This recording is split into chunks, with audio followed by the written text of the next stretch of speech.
Donald Neilson was a ruthless killer who would stop at nothing to succeed in his enterprise.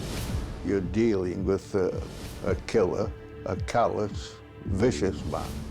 I put my knee across Neilson's throat, put the gun to his head and said, "I'll kill you, you bastard." In the 1970s, I was a young television reporter working a lot in the north of England, and I vividly recall the name of Donald Neilson, also known as the Black Panther, and his reign of terror.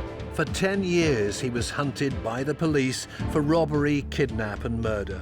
Communities in central England were petrified of the deadly man in the black balaclava. But how did Neilson get away with his crime spree? And couldn't he have been brought to justice a lot sooner?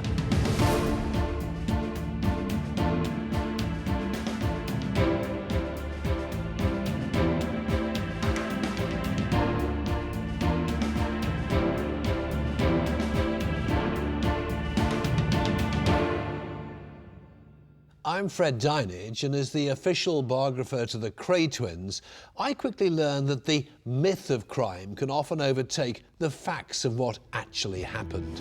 That's why I'm reinvestigating some of Britain's most evil murderers. In the 1970s, the killer Donald Neilson terrified central England. Not only did he kill 3 postal workers, but he kidnapped a 17-year-old girl from her bedroom. She too would end up dead. Donald Neilson was born on the 1st of August 1936, just a few miles outside of Bradford. Growing up in wartime Britain meant that family life was tough for the young boy, especially as his father was a strict disciplinarian, something that would rub off on Neilson in later life. I'm always fascinated by the early lives of murderers and the way their childhood might have had an impact on the crimes they would later commit. It's a fascination that's shared by one of Britain's leading criminologists, David Wilson. When he was growing up, he was called Donald Nappy, and therefore he was bullied at school. People would taunt him by using his surname, Dirty Nappy, Nipper Nappy, and so forth. So he didn't progress as he might have progressed at school. And also, because he was so small, he never grew to being taller than 5'6". There's a sense in which he didn't quite fit in. He's incredibly close to his mother, but when he's 10, his mother dies. And that leads to the first time he gets into trouble. He breaks into the local co-op, and therefore the first brush with the law. It wasn't until Neilson turned 18 that he found some direction in his life. Up until 1963, national service was mandatory. Neilson was one of 2 million men conscripted to serve 2 years in the British Army. One man who, in the 1970s, reported on the Panthers' case and trial is Andrew Wright. He met some of the key characters involved, and he's agreed to share with me what he knows. He loved the army, absolutely loved it. He was called up for national service, and he did his normal training. Surprisingly, he failed his Bren gun training, so he had to go and do his 10-week training course all over again.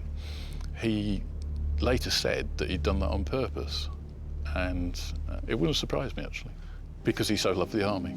He just wanted to carry on. It was the happiest part of his life so far. Neilson served in Kenya, Cyprus and Aden during his 2 years in the army. Such was his devotion that he only asked for one break. That was to marry his childhood sweetheart, Irene. It was a secret affair, and neither Donald nor Irene's family were told of the ceremony. By 1960, they had a daughter, Catherine. So Donald left the army in search of a new career to support his family. So he's come out of the army, he's a married man, he's going to try and find a job, he's going to try and find some place to live. But he's a drifter, he's restless. He's never been much of an apprentice. He's developed carpentry skills, plumbing skills, but nothing that he does, he's really able to stick at. I think probably his most successful enterprise was, in fact, doing building for various people. But it didn't make him a lot of money, and he yearned to do better. So he's ruthless and listless, and crucially, he needs to find a way of explaining that, not just to those people around him, like his wife, but he needs to find a way of explaining not getting on to himself. I think he was fairly cheesed off because he was working his what's-its off, and around him he saw various people, particularly immigrants, I think, who he felt were getting money off the state, and he didn't see why they should get more money than he was actually earning. So in the winter months, he turned to crime. By 1965, aged 29, Neilson began breaking into houses and targeted the middle classes. He believed they were the only people to keep their money at home. Now, he's incredibly successful as a house burglar. Indeed, there are some 400 burglaries which he is believed to have committed, and he was never caught by the police. He would keep the newspaper cuttings of the burglaries when they were reported.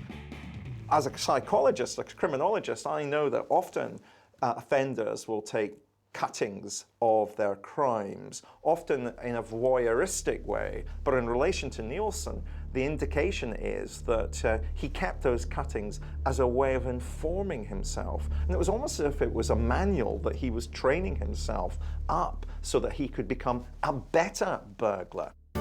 And Neilson wanted a better life for his family. He changed their surname from Nappy to Neilson to avoid his daughter Catherine suffering the same bullying he'd experienced. They had no idea about his secret life and also played an unwitting role in helping him prepare for his robberies. Unlike a family that goes out into the park to go for a picnic or whatever, Neilson would take them on maneuvers. He would go and hide in the woods and have them find him. So these were like trial runs, if you like, and the family were intimately bound up with these trial runs, although there's absolutely no evidence to indicate that they were aware of what Neilson was doing behind their backs. The house robberies gave Neilson enough cash to get through the winter, but he wanted to make more. He was after more money for the risks he was taking. Neilson decided to move to the next level. Back in the 1970s, many villages in the Midlands had small community post offices where people used to keep their money.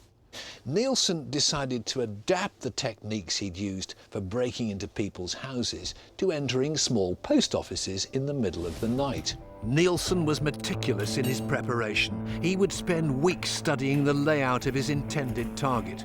He made every attempt to ensure he'd never be caught. He's usually masked, he's dressed in black, he's clearly wearing gloves, he's carrying a gun. The gun was loaded. This wasn't just for show. He was intending to use these weapons. To get some insight into the mind of an armed robber, I've arranged a meeting with Tom Carrigan. In the 80s and 90s, he committed a series of armed robberies on post offices and banks. He was released having served a 9-year sentence. How did your own life of crime begin? I was about 15 when I robbed my first shop. And we got in with people who were a bit older than us and who were a bit more ruthless than us as well. And so going along on robberies with those kind of people, gave us a sense of ruthlessness as well to carry out, serious armed robberies with loaded weapons. Did it never occur to you you could kill somebody? Yeah. But it didn't worry you? Didn't worry us, no. My consciousness about who might be a victim to me was secondary to what I wanted, So if I'm going to rob something, I'm going to go in there fully and just take what I need, take what I want. No one's going to stand in my way. This was a motto that Donald Neilson also stood by as he began breaking into post offices throughout central and northern England. The first 9 he attempted, including this one, were successful.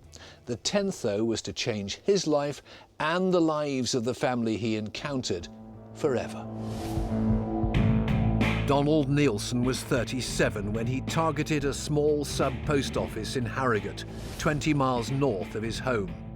As the Skepper family slept inside, Neilson turned off the power to the alarm and entered the premises. But things didn't go to plan. I think in the past he'd relied on creeping into somebody's bedroom and finding the keys, either on a bedside table or concealed in somebody's trousers or something. This time he couldn't find any, and he therefore had to go and wake somebody up. Neilson forced the postmaster's 18-year-old son at gunpoint to search for the keys. Unable to find them, the Black Panther marched the son into his father's bedroom. Donald Skepper woke immediately. He was faced with a man dressed in black, pointing a shotgun at him. Realizing the intruder was alone, the postmaster leapt out of bed to attack him. Neilson didn't hesitate in pulling the trigger, killing Donald Skepper dead in front of his family. He escaped without stealing any money, leaving a scene of devastation behind. If you're constantly getting your money, getting access to your money by committing robbery and never being caught, then it's like going to the office. Has he had a good day at the office? He gets lots of money. A bad day at the office, somebody tries to stop him, he has to shoot them. But he sees it as simply an occupation. This gives him the stature that's denied to him by only being 5'6". This gives him the confidence that's knocked out of him at school because his surname was Nappy. These things are really central in trying to explain the story of the Black Panther. Neilson had no remorse for the man he'd murdered. It was a warning to other postal workers not to get in his way. The Black Panther wouldn't be afraid to kill again to get what he wanted. I'm Fred Dinage, and I'm investigating the crimes of the Black Panther, Donald Neilson. How did he manage to murder 4 people, commit over 400 robberies, and evade the police for so long? In 1974, Neilson was being hunted by the police for the murder of postmaster Donald Skepper. The thief was now a killer, but it didn't deter him from continuing with his spate of robberies. In one very successful robbery, after the first shooting, he escapes with something like £4,500, and he goes and cashes the postal orders that he got from that robbery in the Midlands, whereas in fact he'd robbed in the north. And in signing for the postal order, he'll often use pseudonyms which are deliberately chosen to taunt the police. So for example, he'll sign a name saying B Where or C Trail, because the postal order can be traced back to the particular post office that was robbed, and he's taunting the police. He's letting the police know, I've got one over on you. He had rules, and those rules were things like he would always take money, cash, and orders, things that couldn't be traced. He'd never have a third party involved, so he didn't have to fence stuff. And he always had an escape route completely planned out. Unlike Neilson, Tom Carrigan never pulled the trigger when he was an armed robber. But he does know the mentality needed to commit such frightening crimes.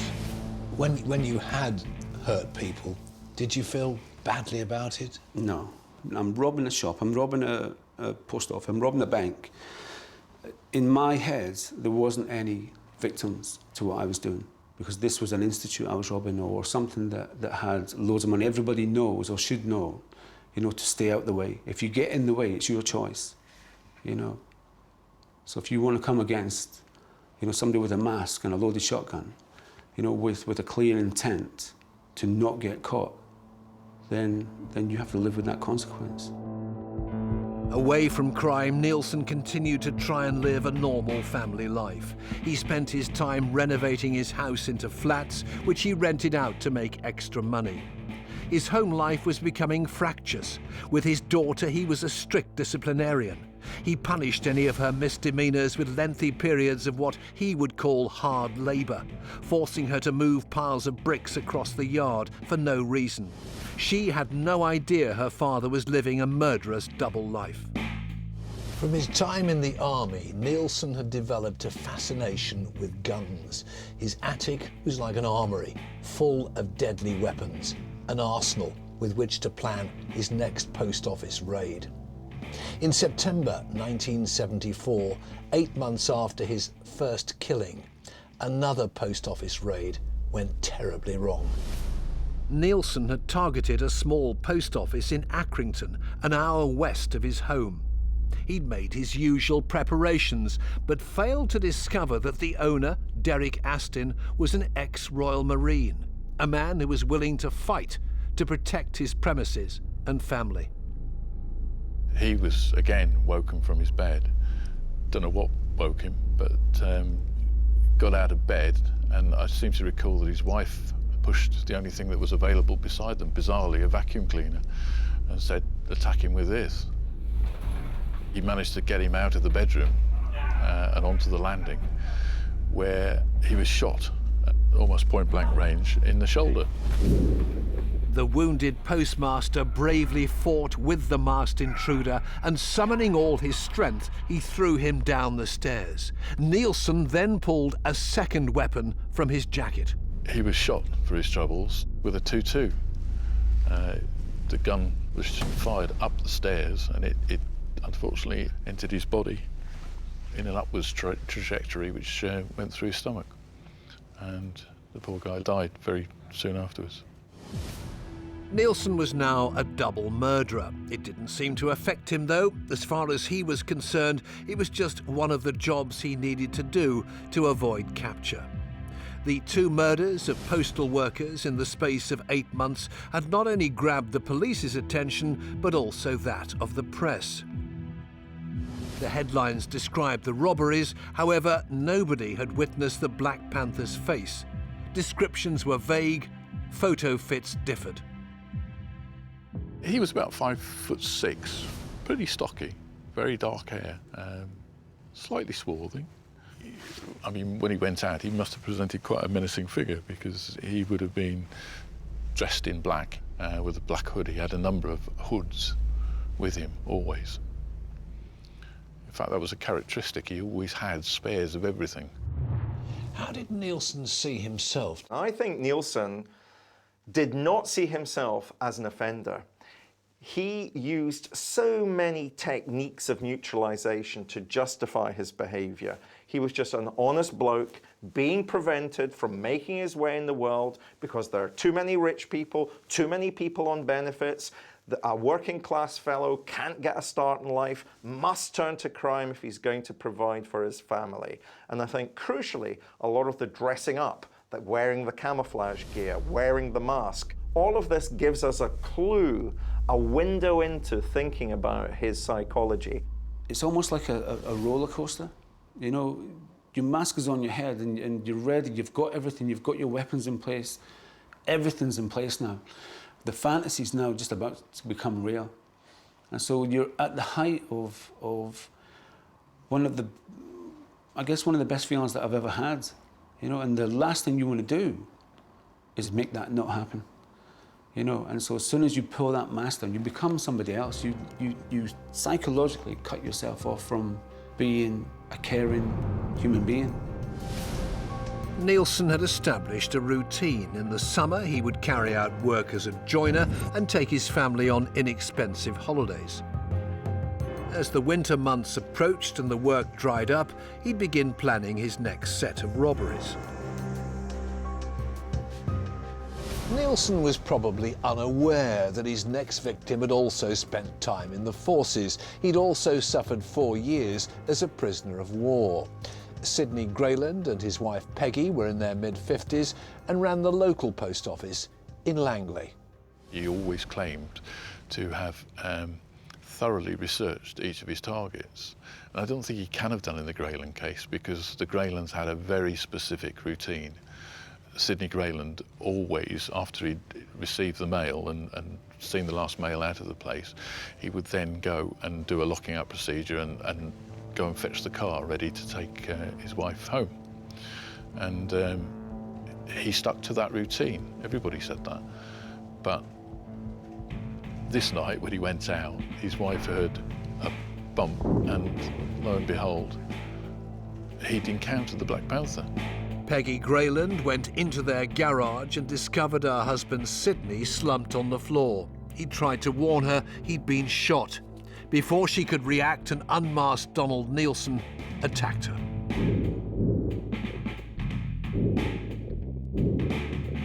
I think he pistol whipped her, and she was really just very lucky to live, to be honest. It was only because two policemen on their rounds realised something was wrong. They saw the lights burning when they shouldn't have been burning and went and investigated and found a scene of carnage.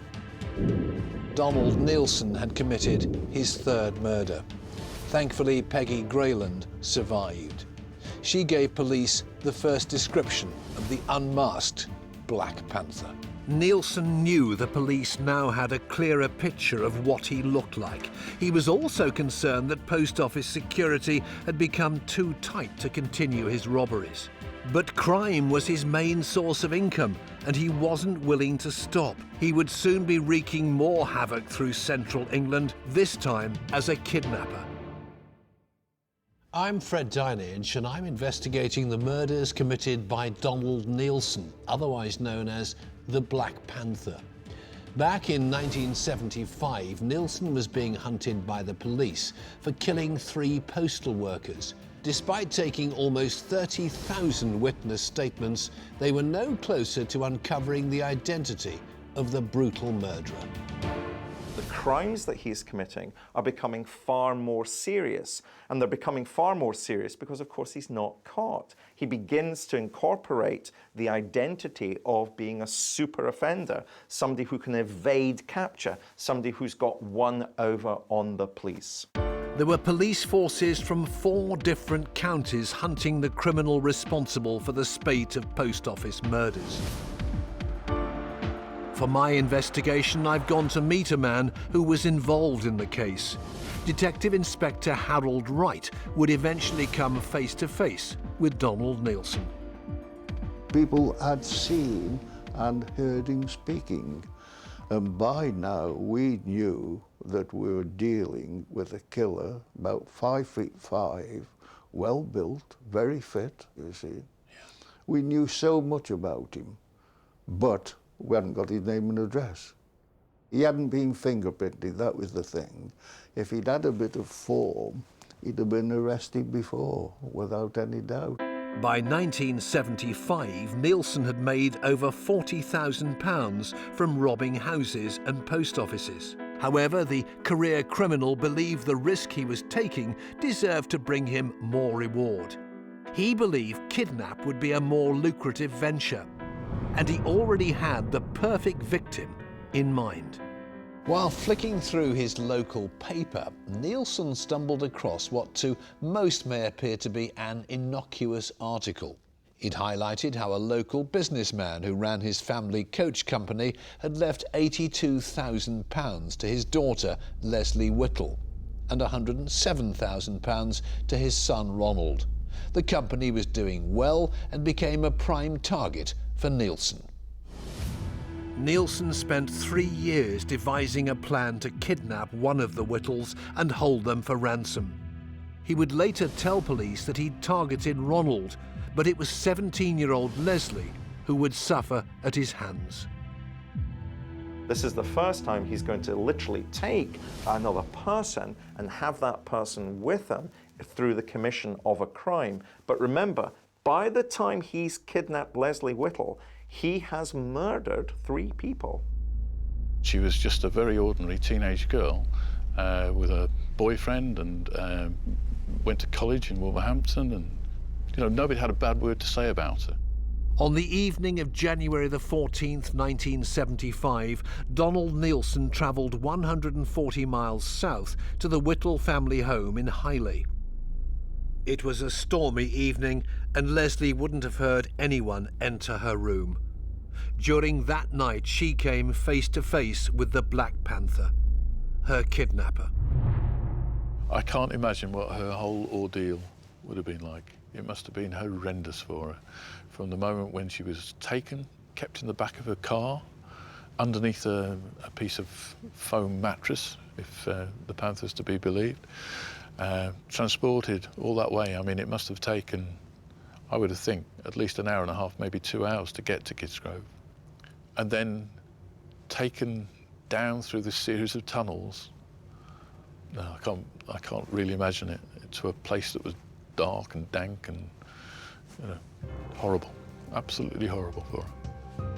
I've travelled to Kidsgrove in Staffordshire to visit the park where Leslie was held.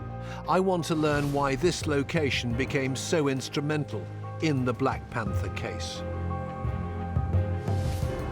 Bathpool Park these days is a pleasant enough spot, the centre of the local community, but no one knew back in 1975 that 17-year-old Leslie was being held hostage in a drainage ditch like that with a wire noose around her neck. It was pitch black down there. She'd no idea where she was or if anyone was going to come and save her. All that she would have heard during that time is the vermin down in the shaft moving about down there. She wouldn't have heard voices or anything of that nature from ground level. She might have heard the trains going by. There's a railway line, of course, some 50 yards away from the top of the shaft. She'd possibly have heard trains moving, and that's all that she would have heard, vermin and trains. When Neilson kidnapped Leslie, he left a ransom note on her bed. It told the Whittle family if they wanted to see her alive, they had to act quickly. Her brother, Ronald, was instructed to take £50,000 to a phone box near Birmingham. The kidnapper believed getting the money would be easy, but he'd underestimated just what was involved, and so had the police. Kidnapping was a very isolated type of crime in those days. This was one of the first major kidnappings in the country. Everything about this kidnapping goes wrong. Neilson had left a ransom note, which is discovered, and it says, don't call the police. The ransom was going to be £50,000. Now, the first thing the family did, the right thing the family did, was to obviously telephone the police. West Mercia police wanted to keep Leslie's kidnap secret. They feared if the Black Panther knew they were involved, he would kill Leslie and disappear. Their secrecy didn't last long. Within hours, her kidnap had been leaked to the media and was being reported live on the local news. It was soon hitting the headlines all over the UK.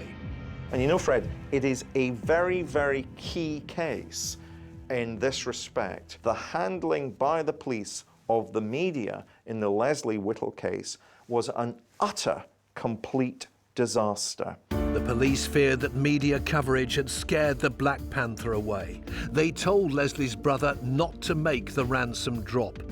It was a mistake. Donald Neilson had been waiting for the money. The police have had to learn how to engage the media appropriately so that the media don't conduct their own inquiries, so that the media will stay on side, but nonetheless staying on side, giving them something so that they can put out on the 6 o'clock news. Remarkably, Donald Neilson was undeterred by the press coverage. He contacted Ronald Whittle again and told him to follow a series of clues he'd written. They would eventually tell him where to leave the £50,000 ransom. But Neilson's instructions weren't clear. Professor David Wilson is going to show me why Ron Whittle's attempt to give the Black Panther his ransom was doomed from the start. So, why have you brought me here? So I've written a series of puzzles which I've placed around about the park, very much in the way that Donald Neilson had left clues for the police, for the family of Leslie Whittle to follow. And this Dymo tape is the kind of thing that Neilson wrote his clues upon. So can you follow the clues? Walk on path, round corner to second right goalpost, stop for instructions. Second right goalpost, so it isn't the one I thought it was. Which one do you think it is? It's going to be this one then. Is it this? It's confusing, but there's something in the back of the net here, so this could be another clue. I can tell you now, it isn't another clue. You've come quite rightly because you saw a bag there, but actually it was this goalpost you should have gone to. There. So already I would have messed it up. Over the next 5 days, Ron Whittle failed several times to deliver the ransom. The clues he was given had no punctuation, were ambiguous, and only made sense to Neilson himself. So this one says follow tree line to 5th tree from left of end of path to get instruction. But which end of the path? Does it mean that end or that end?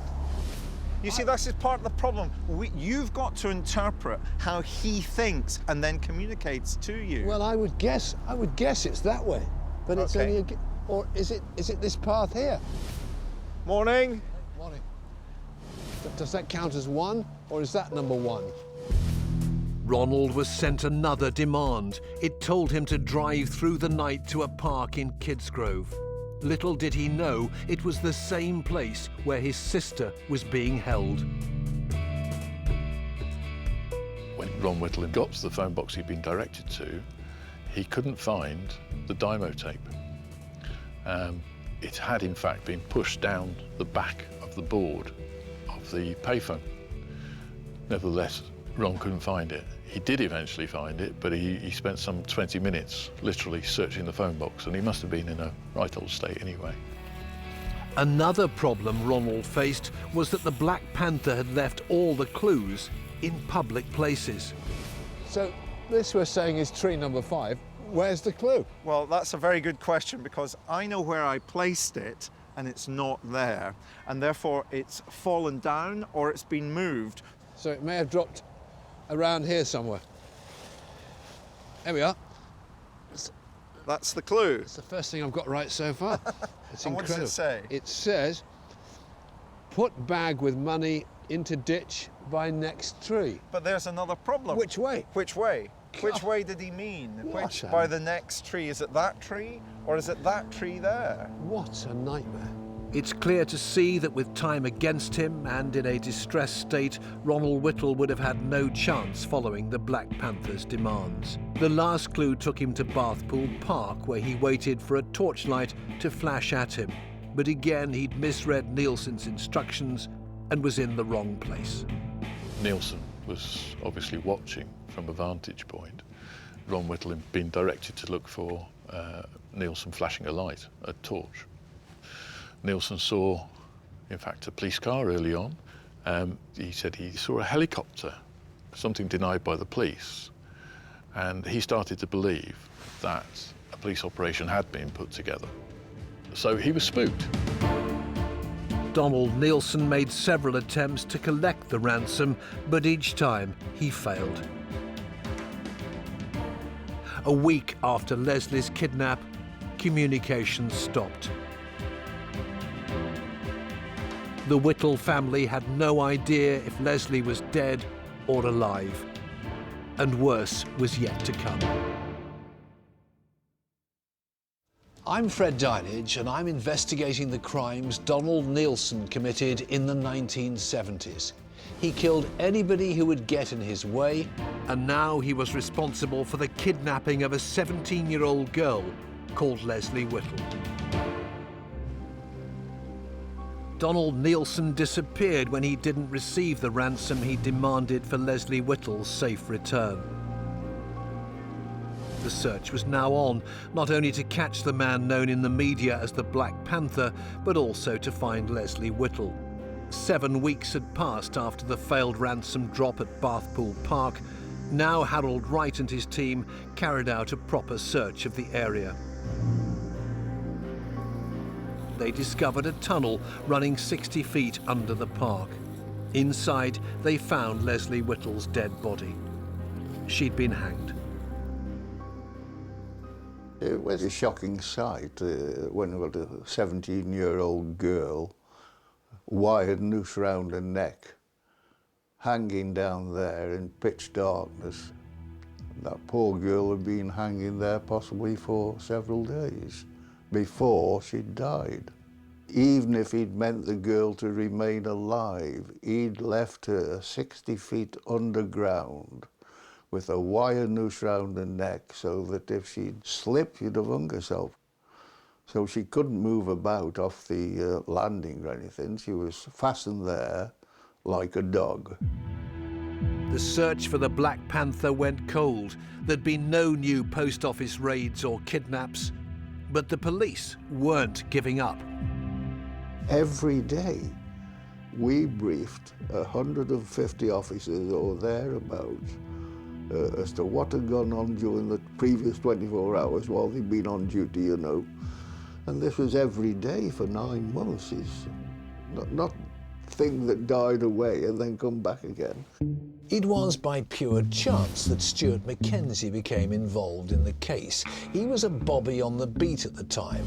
Now I'm going to find out how he and his colleague Tony White became instrumental in the capture of the Black Panther. We were sat down a side road, catching up on the previous night's paperwork.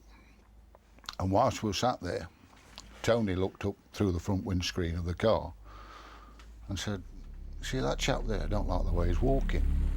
Something wrong with him." So he says, "Come on, let's go and check him out." So I drove the car and we pulled up at the side of him. Tony then wound the window down of the car and said, "Good evening, sir. Would you mind telling us your details?" And the next thing I hear is, "Don't move. Any tricks and you're dead." To which I sort of looked to me left and saw that I was looking down the business end of a sawn-off shotgun. To which my words were, "Fucking hell." Donald Neilson forced Tony White into the back and climbed into the passenger seat. And then he put the gun in my armpit and he said, "Drive, any tricks and you're dead." Of course I said, "Well, where to?" He says, "Just drive, any tricks and you're dead." The Black Panther demanded they drive him to Blidworth, a town 6 miles away. At no point were they to look at him or each other. Slowly, Stuart's colleague managed to change his position on the back seat. At that point, we got eye contact. And my main concern was, you know, sort of kept doing that. In other words, get this gun from out of my armpit. And he kept going,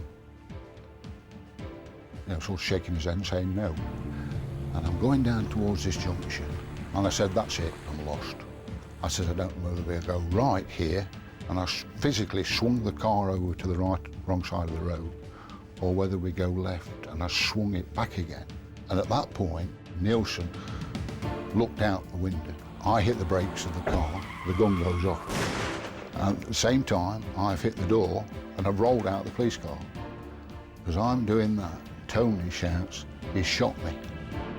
Thinking that his partner was dead, Stuart forced Neilson out of the car.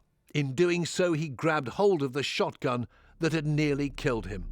I put my knee across Neilson's chest and throat, put the gun to his head and said, "I'll kill you, you bastard." And I'm not ashamed to say that, because it was our lives that were at risk. And I'm sort of stood like this with an arm lock, and unbeknown to me, he's ferreting under his jacket. And as we found out later, he'd got knives under his coat. That's what he was going for. Miraculously, Tony White wasn't dead and came to Stuart's aid. Their car had come to a standstill outside a fish and chip shop. The customers came out to help subdue the man who'd attacked the police. In the end, Stuart and Tony had to prevent members of the public killing the man they'd captured. It had taken 10 years, but through a stroke of pure luck, the Black Panther's reign of terror was finally at an end. Next morning, I was on duty at Kidsgrove when an Assistant Chief Constable from Nottingham phoned up and spoke to me. He said, "I think we've got your man," simple as that. I said, "We'll come over." So we brought him back and we got to Kidsgrove about 1:30 in the morning. But we didn't go to bed. We had a couple of hours talk with Neilson. What did he say to you? Well, not admitting anything, but at least he gave us a name and address. The police searched Neilson's house and quickly discovered the attic. There they found his cache of weapons. We recovered so many exhibits at the house, we didn't need him to confess to the crime. You'd got him back to We rights. got enough evidence to put him before the court and say to the jury, "Well, you decide." On June the 14th, 1976, Donald Neilson pleaded not guilty to the 9 charges against him, including the murder of 4 people.